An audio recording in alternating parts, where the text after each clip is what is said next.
Good morning students. इसके पहले वाली क्लास में हम लोगों ने एंटीरियर लोब्स के द्वारा कौन कौन से हार्मोन सिक्रीट होते हैं, इंटरमीडिएट लोब से कौन कौन से होते हैं, रिलीज़ होते हैं हार्मोन्स पढ़ चुके हैं। आज हम लोग स्टडी करेंगे posterior lobe of pituitary glands से कौन कौन से हार्मोन्स रिलीज़ होते हैं और क्या क्या हमारी बॉडी में काम है।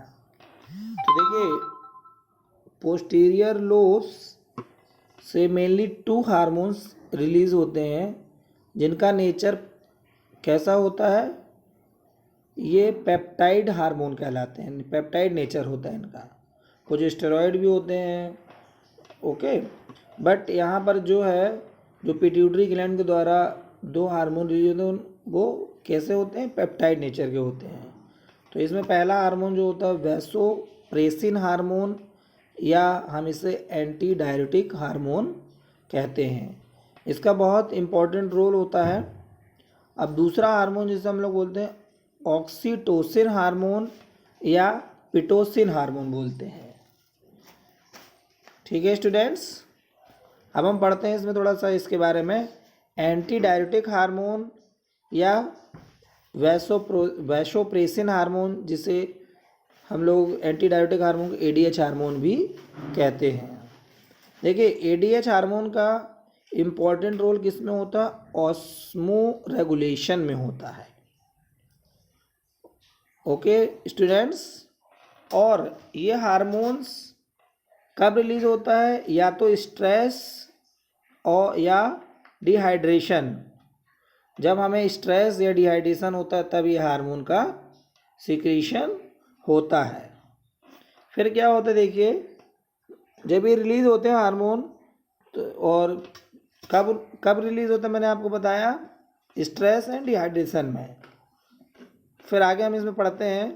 देखिए, फिर क्या होता है, जब बॉडी फ्लूइड बहुत अधिक, मतलब क्या होता है, जब हमारी बॉडी फ्लूइड बहुत अधिक कंसंट्रेट हो जाता है तब क्या होता है, पोस्टीरियर लोब के लिए एक इम्पल्स ट्रांसमिट होता है। जब बॉडी फ्लूइड बहुत अधिक कंसंट्रेशन हो जाता है हमारी बॉडी में तो पोस्टीरियर लोब के लिए एक इम्पल्स ट्रांसमिट होते हैं।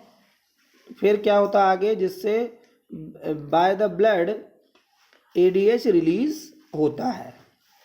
फिर क्या होता है आगे, यह किडनी में पहुंच जाता है। फिर उसके बाद क्या होता है, फिर यह वाटर के लिए distal tubules and collecting tubules की परमेबिलिटी को बढ़ा देता है। पहले क्या होता है, पोस्टीरियर लोब के लिए ट्रांसमिट होते हैं इम्पल्स, जिससे क्या होता है एडीएच ब्लड के द्वारा रिलीज हो जाता है और यह किडनी में पहुंच जाता है। फिर क्या होता है कि connecting tubules and distal tubules में की परमेबिलिटी को बढ़ा देता है, और यदि परमेबिलिटी बढ़ जाती है तो इसके फलस्वरूप क्या होता है, यूरिन से हमारे यूरिन से वाटर का अधिकांश मात्रा क्या होता है, रीअब्जॉर्प्शन कर ली जाती है। फिर इसके बाद क्या होता है, एडीएच पहले किडनी और लीवर में इनएक्टिवेट होते हैं। मतलब क्या होता है, एडीएच पहले किडनी और लीवर में क्या होते हैं, इनएक्टिवेट होते हैं। बाद में यूरिन के साथ ये सिक्रीट या एक्सक्रीट कर दिए जाते हैं, ओके स्टूडेंट्स। फिर आगे क्या होता है, नाइट में क्या होता है, नाइट में यूरिन में डे यूरिन की तुलना में अधिक इनएक्टिवेटेड एडीएच होता है। मतलब क्या होता है, नाइट यूरिन की तुलना में डे यूरिन, मतलब कि नाइट यूरिन में आमतौर पर क्या होता है, डे यूरिन की तुलना में अधिक एडीएच होता है।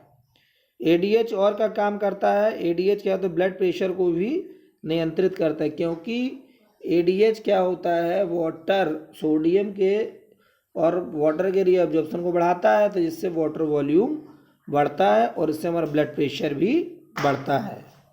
और साथ में क्या करता है, alcohol inhibit the ADH secretion, और अल्कोहल क्या करता है, एडीएच के सिक्रीशन को इनहिबिट करता है।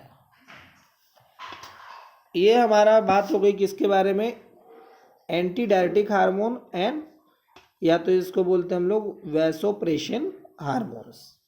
अब हम बात करते हैं आगे नेक्स्ट हार्मोन ऑक्सीटोसिन या पिटोसिन हार्मोन।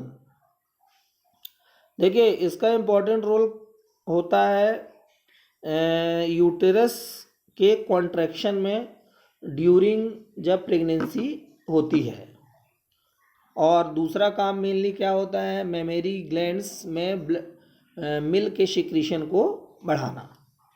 तो हम इसे थोड़ा सा पढ़ते हैं आगे। देखिए क्या होता है, बच्चे के जन्म के समय जब चाइल्ड का बर्थ होता है उस समय ऑक्सीटोसिन का महत्वपूर्ण योगदान होता है किसमें, यूटेरस के कॉन्ट्रैक्शन में। उस समय रिलीज ये हार्मोन ज़्यादा होता है। फिर क्या होता है कि काइटस के दौरान यह यूटेरस की मोटिलिटी को भी बढ़ाते हैं। फिर आगे क्या होता है, इस प्रकार फर्टिलाइजेशन को भी ये प्रमोट करते हैं। फिर जिसे हम लोग एक नाम और दिया था पिटोसिन। पिटोसिन क्या होता है, मेमोरी ग्लैंड पर मेमोरी ग्लैंड पर भी क्रिया करता है, और ये क्या करता है, help in milk ejection by initiating the contraction of smooth muscles and myoepithelium cell. मतलब ये क्या करता है कि मायोएपिथेलियल सेल और स्मूथ मसल्स के कॉन्ट्रैक्शन को स्टार्ट करता है, जिससे मिल्क इजेक्शन में हमें सहायता होती है, मतलब मिल्क इजेक्शन में हेल्प होता है।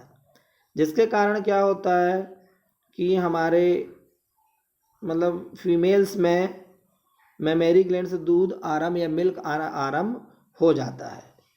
इसे हम लोग गैलेक्टोगोजिक प्रभाव भी बोलते हैं। इसके हम लोग क्या बोलते हैं, गैलेक्टोगोजिक इफेक्ट भी कहते हैं। अब हम लोग नेक्स्ट क्लास में जो आपको मैंने दिखाया, इसलिए इसको हम लोग क्या बोलते हैं, it is called as the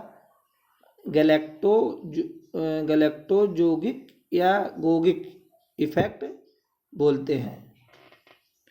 और अब हम लोग इसमें आगे सभी हार्मोन्स के बारे में पढ़ चुके हैं, बट इसके कुछ डिसऑर्डर है पिट्यूटरी ग्लैंड्स के, जो कि हम लोग नेक्स्ट क्लास में पढ़ेंगे। Thank you.